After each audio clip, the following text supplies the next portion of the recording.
Welcome to E360 TV, the live streaming and on-demand destination for influential voices and enlightened audiences. We offer trending, grassroots, and purpose-driven content across a diverse range of interests. E360 TV is more than just watching programs. We offer the ability to interact with live shows connecting audiences to real, authentic influencers and storytellers while streaming to millions of devices.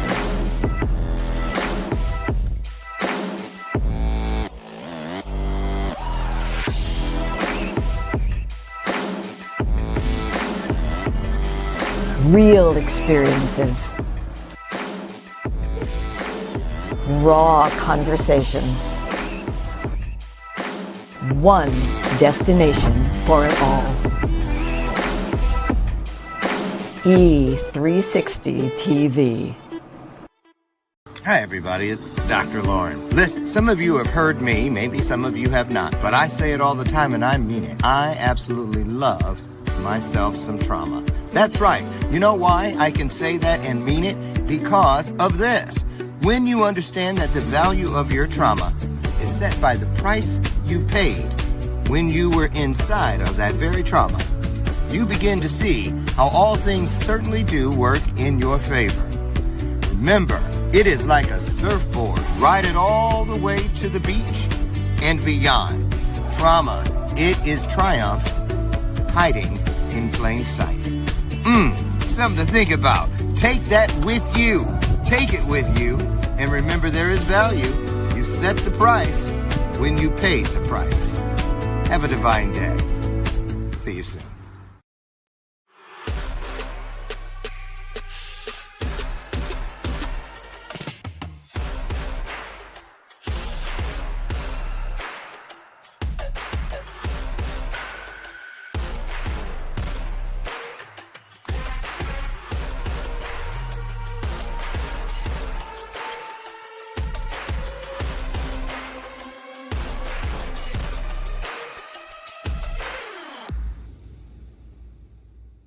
Hello, hello, hello. I have a question for you. Have you ever felt completely lost? You know, seeking purposeful direction that could and should propel your mission within your divine journey to that next level, but still it hasn't happened. Well, my name is Lauren Michaels Harris, and I'm the founder of P3, the Journey Series. People come to me because they're wounded. Many are scared, and even there are those who are bruised simply because they feel that they are increasingly, for whatever reason, losing their ability to dream. Now, this P3 program is not for a person who's just looking to start a business, no, but rather for those of you out there who have been on your journey and you've been navigating within your divine purpose, but you still desire to elevate to that level that you have not reached yet. If this is appealing, if this describes you, then I want to have a chat with you. I want to hear your story. So use the link below to get registered for your free seat at P3, the Journey Series. And let's get started. One story at a time. I'll see you inside. Click the link.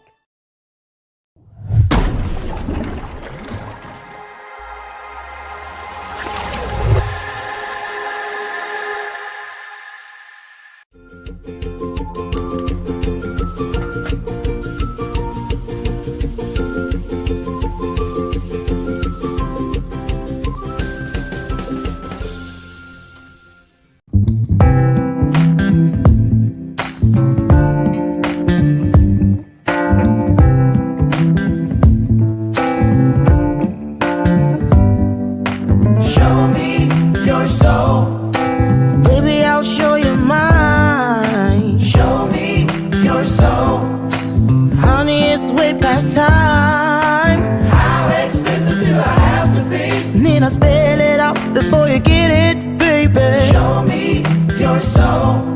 And honey, I'll show you mine. I'll show you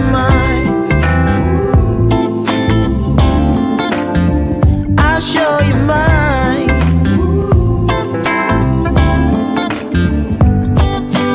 Boy, I'm standing right here holding up a sign, shamelessly displaying my state of mind.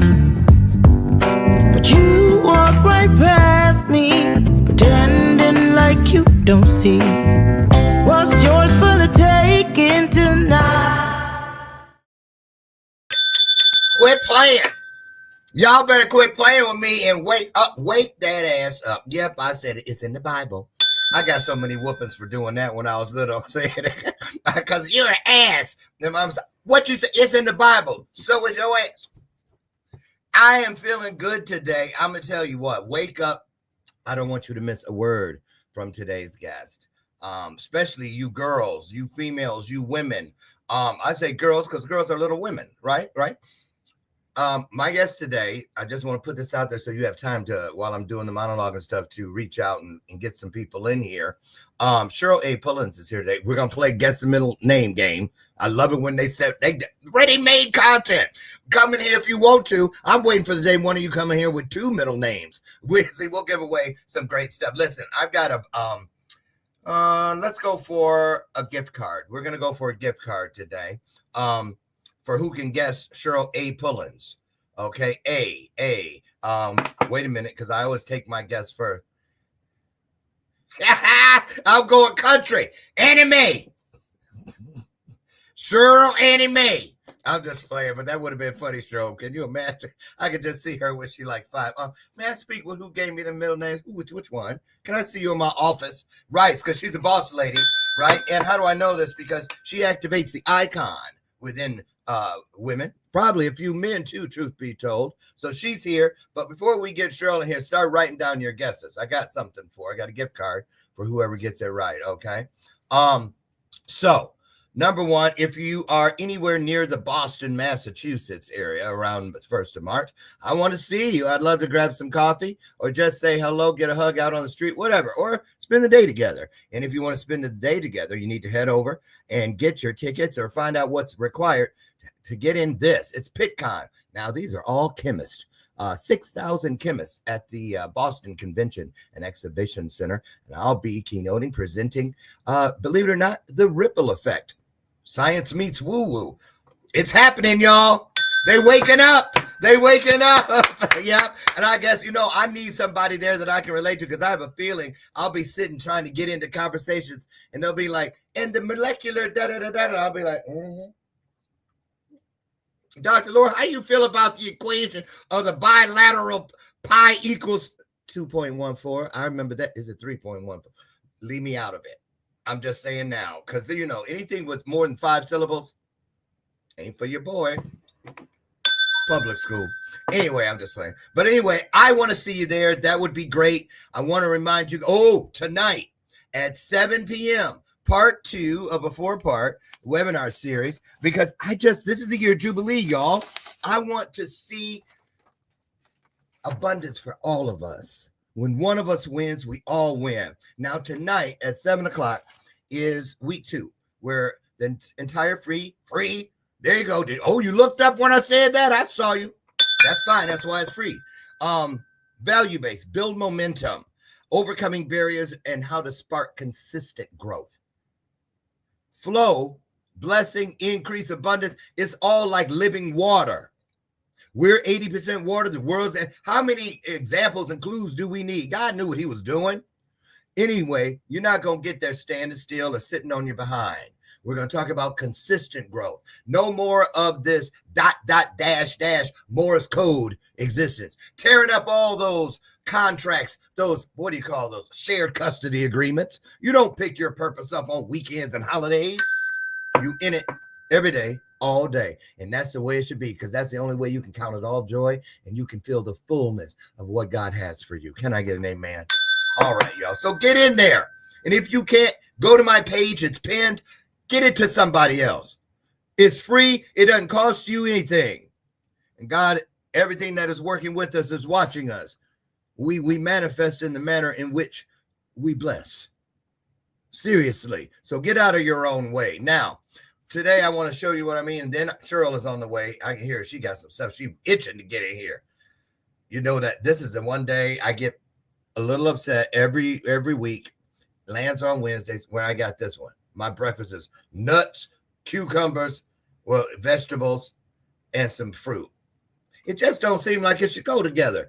I keep feeling like I'm going to sprout fur. But I'm eating it because I'm hungry. So I didn't say hungry.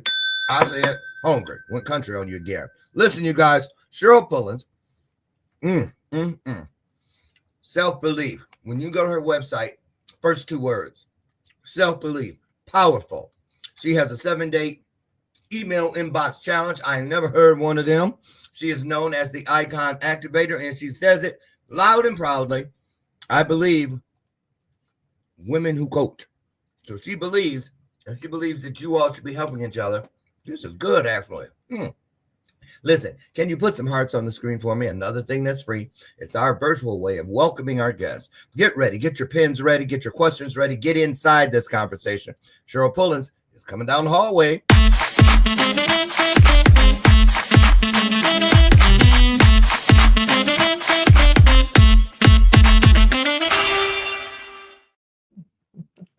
Hi, Cheryl.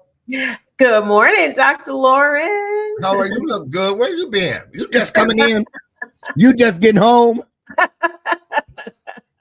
Remember that? Remember that when you see somebody? Remember back in the day when you get somebody going out and they just coming in?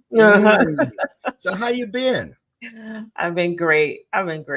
You look great, and thank you. You guys, Cheryl, like so many of us, had family really affected heavily right in the Altadena area. Yes. And we were praying and stuff. I remember, you guys remember the names? Remember you gave me the names?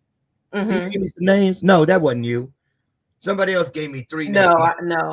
We were praying last week for a lot of people and just had first names. But you and I were texting, and your family's doing great. Joy report. Yeah, they're dealing with a lot, but they're okay. They're okay. Good. Everybody made it out. That's the most important thing.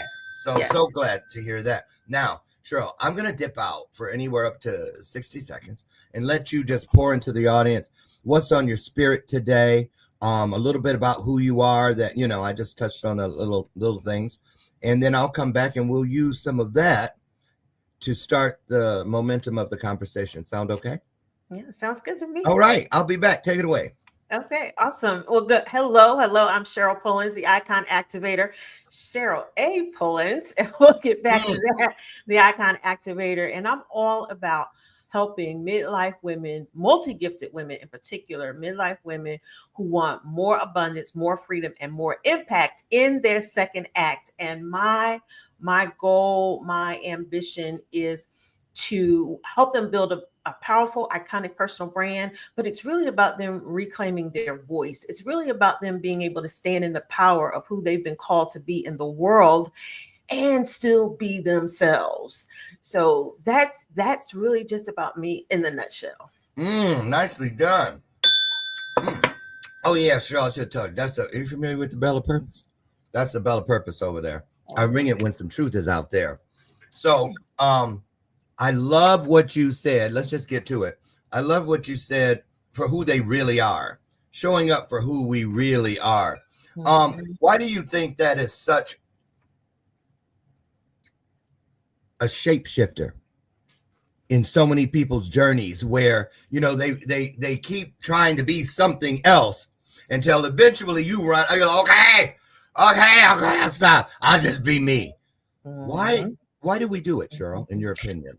Well, I talk about this a lot, actually, and I talk about the idea of becoming, we're so conditioned to be a certain way, to act a certain way, to talk a certain way. I spent 20 plus years in the corporate space. And I remember I started when I was young. I was 16, I think, when I started. And just 10 years ago? 16 years old. No, I said just 10 years ago. She's like, I know he did. He must have thought I said, no. Got it. Yeah, I know how to get it. Okay. Exactly. Keep going. And I remember being kind of pulled into the office and chastised for being, too flippant, too sassy. And sassy?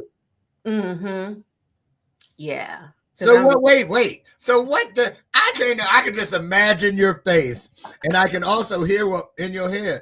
You think you've seen sassy. Right. And I was at 16, I was something. So what were you doing? Were you look? it's the whole, you imagine a 16-year-old, just being herself, Yeah. talking, I grew up in the city, I grew up in the hood, so whatever that vernacular is, and that comes with that, but it wasn't acceptable. So what in the did you corporate- hear it as? What'd you say? When it happened to you, what did you, when it went through your filter, Mhm. how did it land? You're sassy. What you say? What you call me? That kind of thing. Yeah, how did it land? Well, I think for me, how it landed is I started to assimilate. I started to, I call it, I call corporate America, I call it the Borg. It's like we all assimilate. But that was my first introduction to being who I was conditioned to be. And I spent 20 something years in the corporate space. So, you can only wear, one ring on each hand, you could only wear certain earrings, and the colors were black, brown. Right. I remember that. It had to be a post. It couldn't be a dangly. Yeah, all the things. I forgot All the about things. that. All the things. Even women's lipstick colors. Oh, yeah. Yeah. I was a little bit of a rebel because I still wore my red lipstick. Okay. But I talk about this, about us we become conditioned. So we become who we were conditioned to be instead of who we were created to be.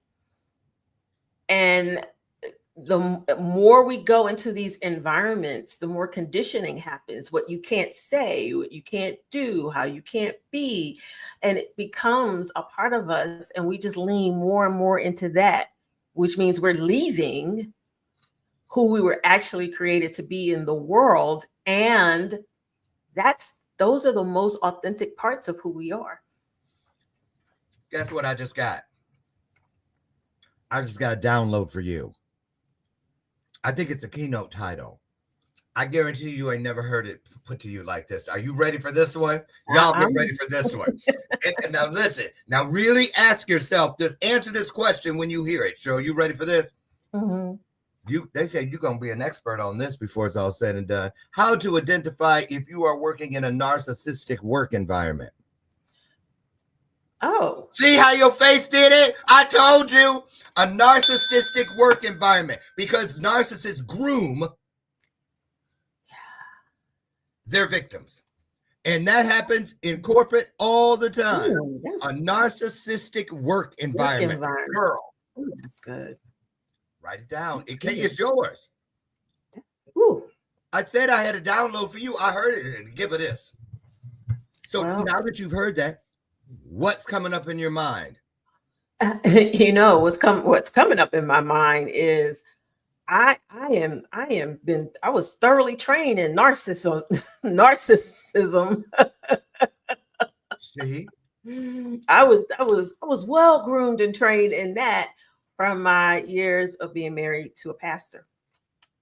You might want to loosen your collar. It just got hot in here. What kind of church? What kind of denomination? Kind of Baptist. Baptist. Mm-hmm. Yeah, Baptist church. 14 years. Mm-hmm. Was it now? We're trying to see it, y'all. Small, medium. How many people came to the church? How many members? So when we got there, I would say it was a good 300 or so people there. Wow. Yeah. That's pretty. Ooh. Yeah. We're talking about a church. Yeah. Okay. Yeah. A lot of responsibility as a first lady. Yeah. Yeah. Well, really me learning the role, if you will, of what that looks like. Because I was 24. You were 24 and the first lady? Mm-hmm. Oh, you was one of them hot first ladies. Ooh, she's fine. Oh, them little young boys. Nah. Oh, funny. No, but that's a real thing, though, Cheryl. That's a real thing, because you're under a microscope. Very much so. Excuse me. Very much so. Look at it. Yeah. Now she know that skirt is too short. She should look at it. See, she fast. Shouldn't be no you. How long was it fun before you started realizing that the breadth of this experience? Well, for the first 10 years, it was never fun to me. The first 10 years was not fun to me. It just wasn't. What was it? It was uncomfortable. It was just people were not nice to me specifically. It felt like I was tolerated because I was married to the pastor. Lucky see the pastor's wife. I'd tell her ass off. If she wasn't the first lady, I'd tell her what I feel. That kind of stuff. Now, Mike Casanova, I hear you, brother. He talk about it. I'm all ears, people. This is really an interesting topic for a lot of us, Cheryl, because you're really parting the curtain and giving us a peek backstage, so to speak. So let me ask you this piece, spiritually speaking. How tough was it on you, Cheryl, not first lady, because was it hard to hold on to Cheryl because everything was first lady, they even call you first lady. They don't even say your name. Yeah. Talk about that if you could. It was very hard to hold on to Cheryl because in that environment, I was his wife. I was the pastor's wife. I was first lady. Eventually I was, Valerie's mom. And then outside of that, in the work environment, I was an employee. I was the HR person.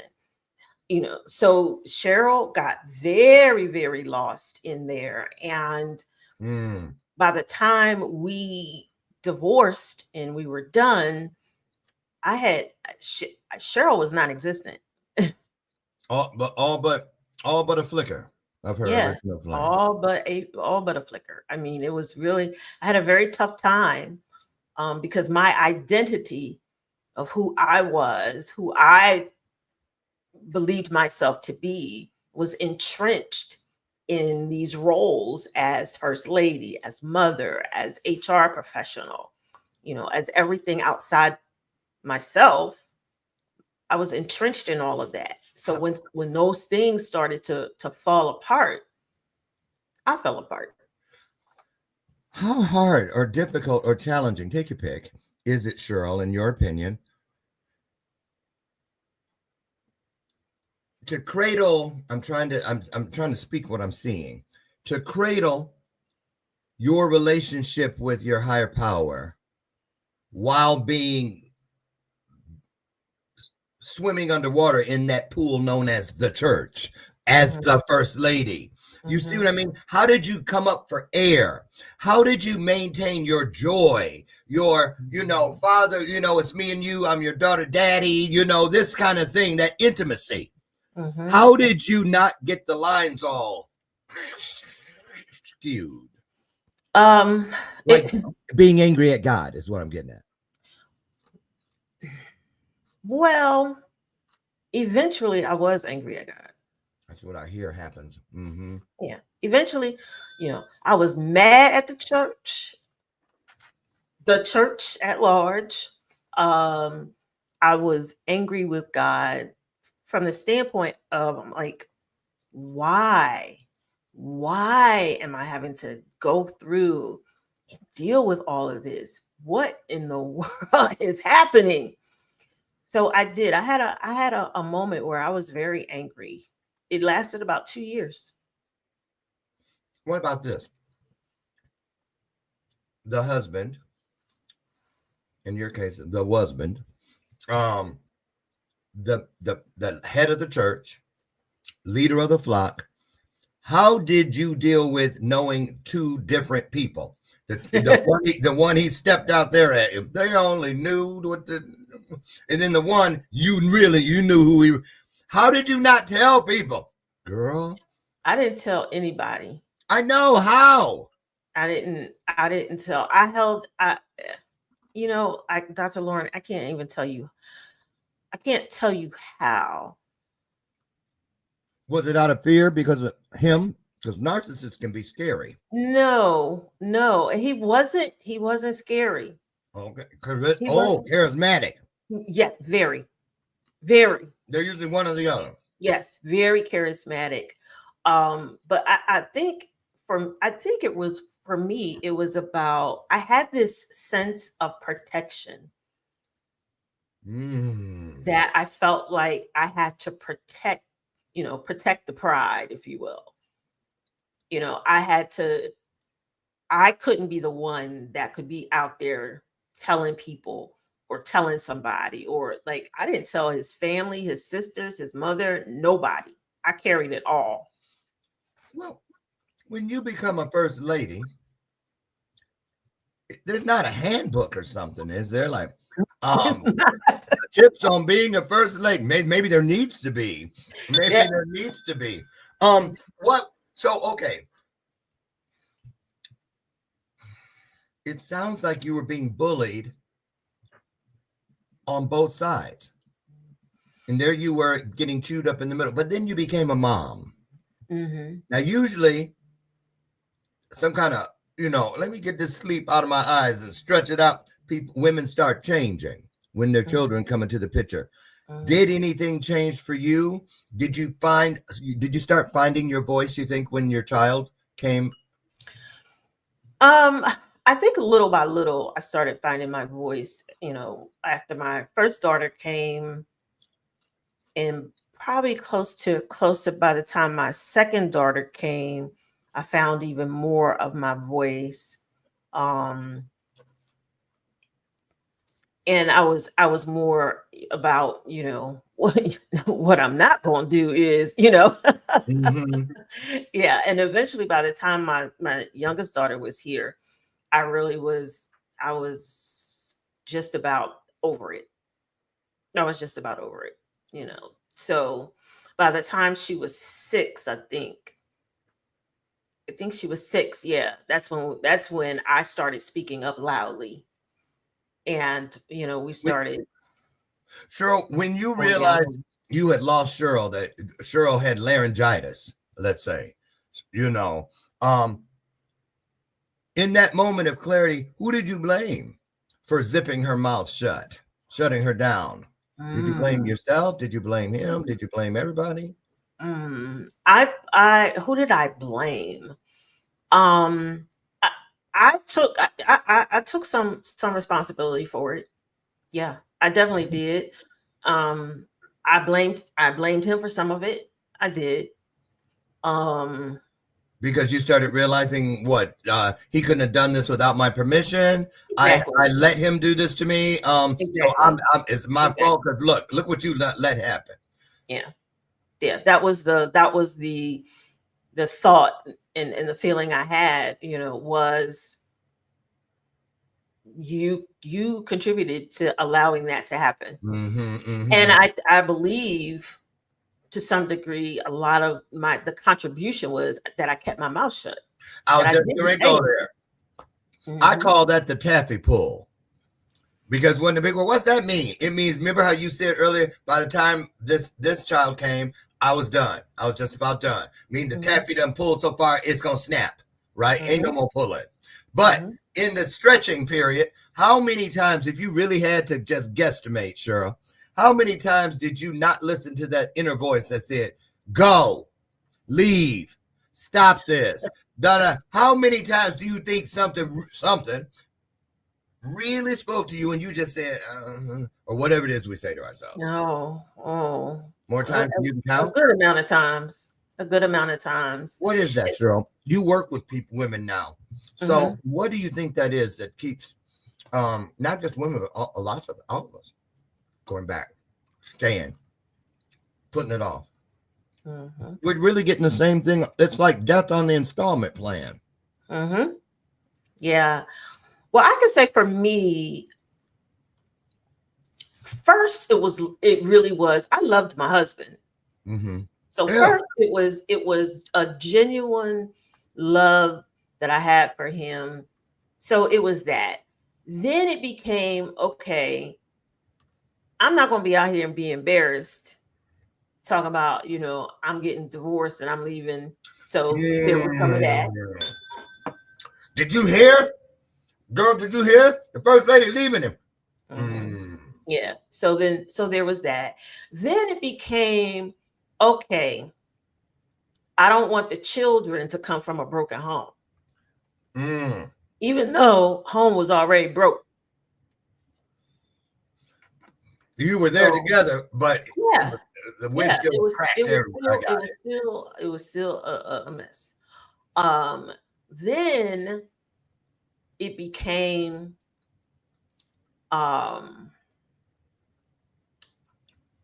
so it eventually, then after that it just became, you know what, it just is what it is. You do what you do, I'm gonna do what I do. And for me that meant working my kids. Yeah. I'm like, you do what you do. And then I was like, you know what, I'm out. I can't fake it anymore. So now you're out. Okay, you're out. You're standing on the precipice of a new beginning, and you have 2 children. Are they still? They're still underage at the time, correct? Yes, at that time. Yep. So now, who do you become? Now, you know what I mean? It's like being Whitney Houston's background singer, and then all of a sudden you can't even get a job. You know what I mean? Because there's dopamine involved with, prestige and placement and always on. And, yes. Women are envious. There's those things we feed on, even though we don't, Who were you? Who did you think you were? And where did you think you were going to go now? Well, then I became bitter, angry. I became self-destructive. Yep, that's the order. Mm-hmm. Bitter, angry, self-destructive. Yep. Mm-hmm. Yep. And I didn't care about other people and their wives and husbands. I didn't care about none of that. I was on a very dark road for a while, for a couple years. And still being a mom to my children, still working my career. But me as a person, I was lost. I was a lot of things. And what kept me anchored were my children and my career. That's what kept me anchored.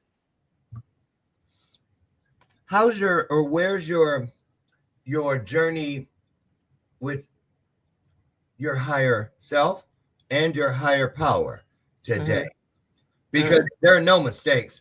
They just do that kind of stuff. Everything we live is just to keep this journey interesting. And so what are some of the things you couldn't have gotten to or found today that you enjoy through any other road? Where you can say, you know what, it sounds horrible, but I wouldn't change a thing. Because it got me here. Those versions of yourself that took those stripes, every version of you, that each one of those girls that took those stripes got you here. So I believe that's most likely, that's a lot of what you pour into your brand. Talk about that. Why you decided to start this icon activator, which sounds like a movement. Sounds like a movement. Talk about that. Talk about that. There's some women listening that I know can benefit. Yeah. So for me, especially from the perspective of being iconic and being an icon and things like that, it's really about my way of putting together packaging and saying that you have the ability, the capacity to be more of who you were created to be. It really is about that whole conditioning, moving from that conditioning to who you were created to be, and activating the icon that's within you. And the icon within you is not about being a celebrity. It's not about fame. It's not about any of that. It's about saying, there is a person in here that is, you know, whatever the truth of who you are is. There's a person in here that wants to, you know, help individuals, that wants to help change the world, that wants to, you know, travel the world, see the world, that wants to, whatever it is that's on the inside of you, your true truth. That's what I mean when I talk about activating the icon within. You know, it's the identity of who you are for real. And you have to discover that. And as I look back on my journey and how I went through all the things I went through, and the marriage piece is just a portion of it. All the things that I went through, it has been this journey of me getting back to the truth of who I am, getting back and activating the icon within me and who she is. That's beautiful. And was it worth it? It was worth it. Absolutely, right? It was worth it. Let me ask you this now, today, and let's talk outside of your coaching business and whatnot. Let's just talk, you know, and your travels, your day-to-day life. When you see younger women, or women the same age or older, and you see some of those things that they remind you, oh, I remember when that was me. Do you see things without any proof? You can tell by the way maybe she drops her head, or how she won't look up, or how he answers for her. All those things. What goes through your spirit every time you see it? Why do you think? What is the message from what is greater than within that experience? What's the message? Well, you know, if I really thought about it, it for me, it validates the work. It validates the work. Well, because you're right. I got chills when you said it. You're right. I mean, I've been in church services. I remember being in church in California, and I was there, and you know, the service, it was high and everything. And there was a young lady. She was at the altar. She was on the floor, and her cry was a cry like I had never heard. It was a gut-wrenching cry, and I'm sitting there going, does anybody hear the cry that she's crying? And I'm like, people don't understand the pain that's in that cry. So yes. Ooh, yes, that was powerful. That sounds like a keynote right there, Cheryl. But you know what I know about? You know what God told me once about tears? Because I used to be. This may speak a little bit to why you wondered what you wondered. I celebrate them now, all of them, the tears of joy and the others, because God said, you know what, be grateful, because there are people who cannot cry. They cut themselves and burn themselves to try to make themselves feel enough to cry. And tears just represent they represent two things in my world. Number one, that I still have something that matters. And they're also a story. I remember one time, I heard, can you imagine, Lauren, if our tears were books, were stories, how many books and how many libraries it would take to hold all those stories in this universe? Because of the tears, so many of us have dropped. Yeah. And so today, what would you say, Cheryl, is your biggest challenge getting these women over that speed bump? What is the biggest one that you seem to encounter over and over and over again? It might help someone who's watching today. Lack of belief in themselves.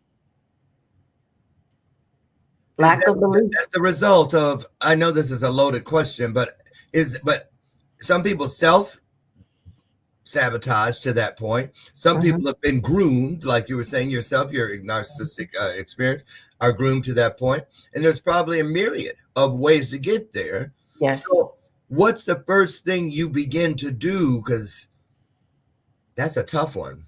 It is a tough one. And one of the first things that you do, that I believe that you do, is you really have to start to make note and start to think about what are all the different things that you're saying to yourself inside your own head. Mm-hmm. What are you saying to yourself about yourself? And once you start to pay attention and you start to write those things down, you'll realize you're not very nice to yourself, first of all. Because you don't say very nice things to yourself about yourself, and you start to think, I'm not good enough. I can't do this. Nobody wants to hear nobody wants to hear what I have to say. Nobody's going to listen to me. Nobody, because those were all the things I said to myself, when my first husband and I, when we split, and I felt like everything, because at that point I had started stepping into women's ministry, things like that. And I felt like that all disappeared. I felt like it was gone because I said, nobody's going to listen to me. Here I am now. I'm a single woman with 2 kids. I'm a former pastor's wife.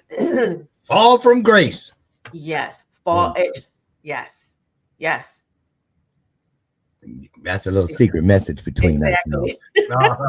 Let me ask you this. And tell me what, I'm just asking your opinion because I don't know if you have events yet, but I know the day is coming where you're going to be having events for these women. And I wish, you know what I wish? I'd go. I wish women, there's so many entrepreneurs, so many healers, so many women who have things they do specifically for women. The focus is on the female. Andrea is here, and Andrea Harrison and the Shine Crew, all women. And I get that. But I hope that the future of these movements, it start to include at least one day or some type of a thing where they bring the men that support them. So we can learn how we can be better and how we can do better, because we have daughters and granddaughters and nieces, and you know what I'm saying? I don't have a wife, but I have nieces and I have sister-in-laws and I have aunties and things like that. So do you think that will ever start happening? Has it started happening where you all see the benefit of doing something for the male counterpart? It's funny you say that. Now, my husband now that I have now, I always say we have some of the best conversations. He has a tremendous insight, and every now and then I try to get him to, kind of come and share his perspective and his journey, even with dealing with me going from corporate to entrepreneurship. So I agree. I think there's great opportunity available for people, women like me in particular, if they have a supportive spouse or supportive males in their lives and environments, to come and share that space to start to speak to other men. Right. Put your husband up there for a keynote. Andrea's husband, Gordon, always supportive. There's a lot of that. And I think women need to see that example. Here are the qualities of a man who will stand behind you, beside you, before you, and cover the rear. Let somebody try to do something to you, the protector. I really believe we can do better. And I'm speaking to you women who have these movements. All we're waiting for is a ticket thing on Eventbrite that says Husbands Are Male Day. We'll come. We'll support you. So let's talk about, it's the new year. What do you have going to help your ideal client? And what's the woman you're looking for? What's she look like, and what is she going through right now that should dictate her checking you out? So the woman I'm looking for, she is multi-gifted, for one. So she's doing more than one thing. She's in the corporate world while still building, her brand and business at the same time. It's not a side hustle. It's a real thing. It's an empire that she's building. Yes. So she's that. She's midlife as well. Her children are pretty much grown. They're out the house. She's ready for her second act. She wants to transition into what that looks like. So I talk about working with multi-gifted midlife women who want more abundance, more freedom, and more impact for their second act, or in their second act. So she's that type of woman. She's a woman that also is interested in, being able to the freedom of traveling while she's doing her business. She wants to be able to speak. Maybe she wants to start a podcast. Yeah. Maybe she wants to write a book. These are all the things that I've done and I've helped my clients to do. And so she really is ready to show up on the scene, on stage, just ready to Get it activate done. her time. Drop it like it's hot. And we ain't talking about back in the days when you was twerking in the club. I was just saying, I still do it. I'm just kidding. I cannot choreograph. I can't dance. I'm gonna just stop that lie right now. Listen, how we doing on time here? Okay, we're doing good. We're doing good. I want to I keep hearing it, and I should stop there, but something tells me we should go back just a little bit while we have take a couple minutes and really flesh out this second act. So, because I'm like, does that mean an empty nester? Does that mean, anything could have happened? Could have been some type of trauma. I lost my mom, or I had a miscarriage, or they got rid of my role at my. So second act, talk about. I don't want people to think it means just retirement. Oh yeah, no. For me. Yeah. Right. No, it doesn't mean just retirement. Okay. It means that, maybe you had a season in your life where you were like, for me, I had a season in my life where I was, full-time mom. I was a corporate employee, and I was, a former, and I was a pastor's wife, so that was a season that I had. And then my second act, I got married again. I became an entrepreneur. Now I'm the mother of adult women. I know you ain't leaving the house in that. And even learning how to be a mom to adult girls, I keep saying girls because I call them my girls, but adult women, learning how to be a mom, learning how to dial back, just learning all of that. So that's another season, that's another time. So when I say second act, I mean, you could be coming out of a number of things, stepping into a whole new season. So it's not just about retiring from your job. When you see young women, since you mentioned your daughters, when you see young women starting to dumb down or dimming themselves, what's your advice to them when you see that happening? And then take that and then move right into, let me see, how are you on time? Okay. I want you to talk about that dumbing down and dimming. And then I want you to think about this, and I want you ladies out there to think about this too. I'm very selective when I respond to a woman. Doesn't have to be African American. It used to be. Now all of a sudden I do it when I see these qualities in any female. When I'm doing a DM or something, I'll say, "Good morning, Queen," and I want to know from you how does that make you feel? What does it mean? Because that's another title, like First Lady. So because I would say I would definitely use that with you. Is why I'm saying it. I definitely would use that with you. Good morning, Queen, because there is this air of pride and confidence and just unapologetic everything. That's what I think is there when I use it. So that's enough for you to take it all the way through and wrap us up, dumbing down, dimming, and then this thing about what it means to be a queen. Take it away. Take it away. All you. Yeah. So dimming your light. It's not acceptable. It's not acceptable. Dimming your light is not something that serves you. You want to, I see Andrea Harrison is here. You want to shine brightly. You want to cast your light into dark spaces. And you can't do that when you dim your light. If people say, and Andrea's heard me say this a number of times, if people say you're too loud, no, you're not too loud. Your loudness, your volume and your vocalness is for a purpose, it's for a time, it's for a reason. So don't shrink back. Don't dim your light. Don't, dumb down, if you will. Don't do any of those things.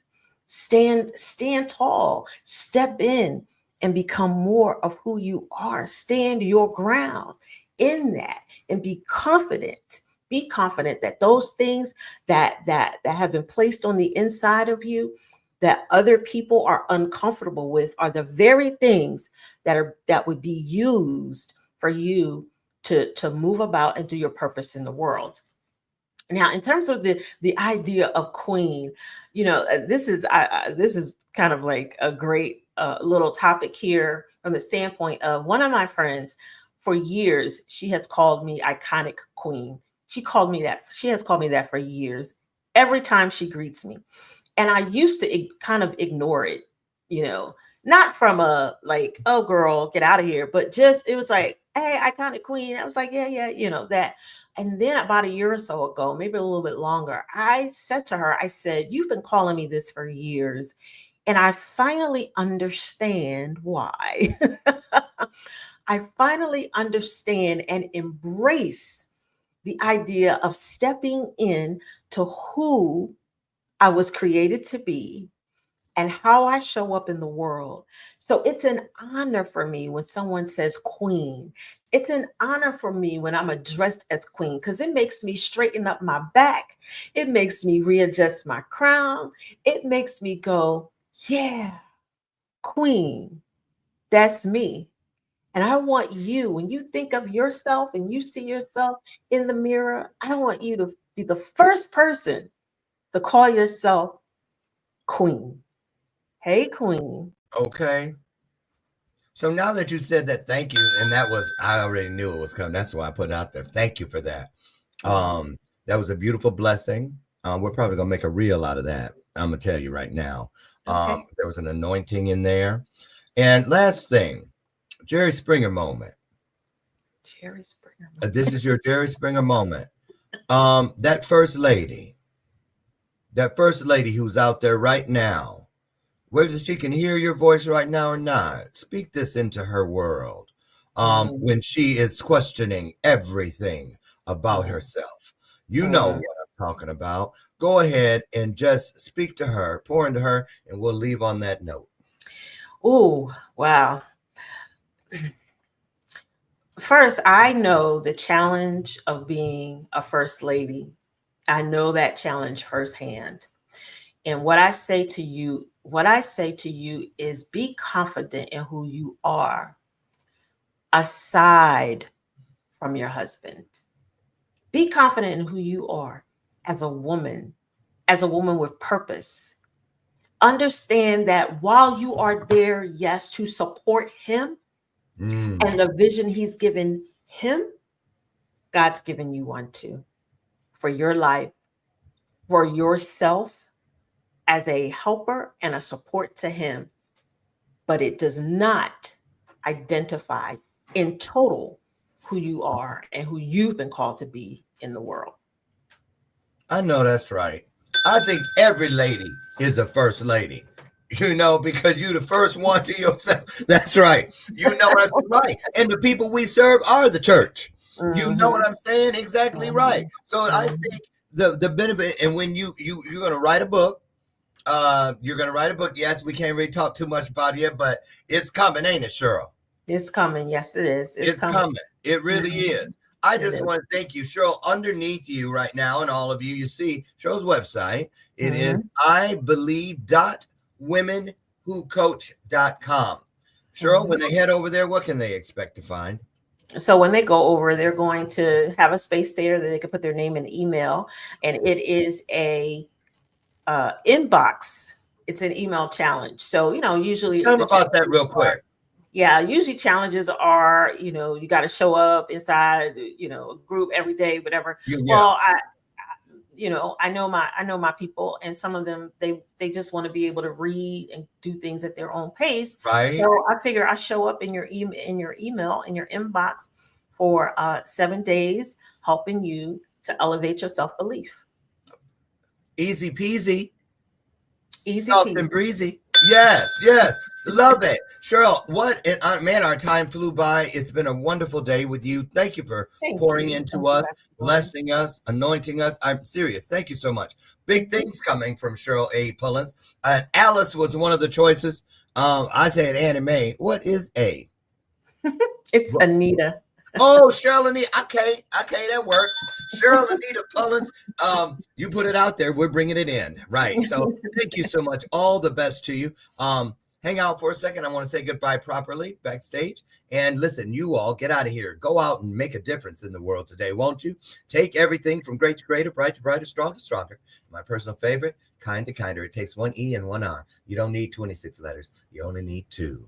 Now, don't let my screen door slam on the way out. And remember, God willing, Dr. Lauren will meet you tomorrow over on the front porch at 8 a.m. Central for another illuminated conversation. And I tell you in parting, I absolutely adore you. I love you. And there's not a damn thing you can do about it. Have the best day ever. We'll see you. Thank you, Cheryl. Great job. Bye, everybody. Thank you, Dr. Lauren.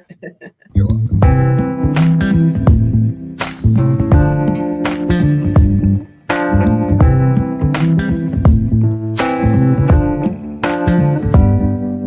Show me your soul. Baby, I'll show you mine. Show me your soul. Honey, it's way past time. How expensive do I have to be? Need I spell it out before you get it, baby? Show me your soul. And honey, I'll show you mine. I'll show you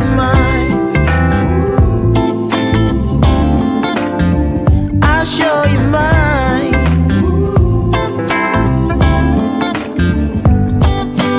Oh, I'm standing right here holding up a sign, shamelessly displaying my state of mind.